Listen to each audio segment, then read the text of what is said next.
சமயபுரம் கோயிலுக்கு வந்தாச்சு. சரி சாமிய பார்க்கறதுக்கு முன்னாடி வந்து எங்க மாமியார் வந்து மொட்டை அடிக்கணும்னு வேண்டியிருந்தாங்க.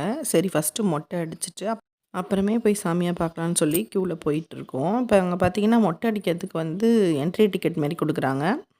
அதே மாரி வந்து மொட்டை அடிக்கிறவங்கள வந்து ஃபோட்டோ எடுத்துடுறாங்க. ஃபோட்டோ எடுத்துட்டு, மொட்டை அடிச்சதுக்கப்புறம் பார்த்தீங்கன்னா, குளிச்சு ஃப்ரெஷ் அப் ஆயிட்டு தான் சாமிய பார்க்க போணும்.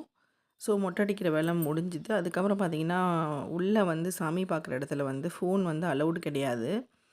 சாமிய பார்த்துட்டு வந்து காலையில பிரேக்ஃபாஸ்ட் சாப்பிட்டுக்கலான்னு சொல்லிட்டு நாங்க யாருமே சாப்பிடல. அதனால மொட்டை அடிச்ச கையோட பார்த்தீங்கன்னா, நேரா உள்ள கோயிலுக்கு போய் சாமிய பார்த்துட்டோம். கோயிலுக்குள்ள பார்த்தீங்கன்னா, பிரசாதம் வந்து புளி சாதம் வந்து வித்துட்டுருந்தாங்க. அது ஒரு 2 பாக்ஸ் வாங்குனோம். பசங்களுக்கு வந்து நல்ல பசி எடுத்துருச்சு. தம்பி வந்து அழுவ ஆரம்பிச்சுட்டான் சாப்பாடு வேணுன்ட்டு. அதனால வந்து உள்ள வாங்குன புளி சாதம், இந்த பிரசாதம் இருந்தது. அத வந்து சாப்பிட ஆரம்பிச்சுட்டாங்க பசங்க. இந்த மினி விலாக் வீடியோ பிடிச்சிருந்ததுனா லைக் பண்ணுங்க, சப்ஸ்கிரைப் பண்ணுங்க. இன்னொரு வீடியோல மீட் பண்ணலாம். Thanks for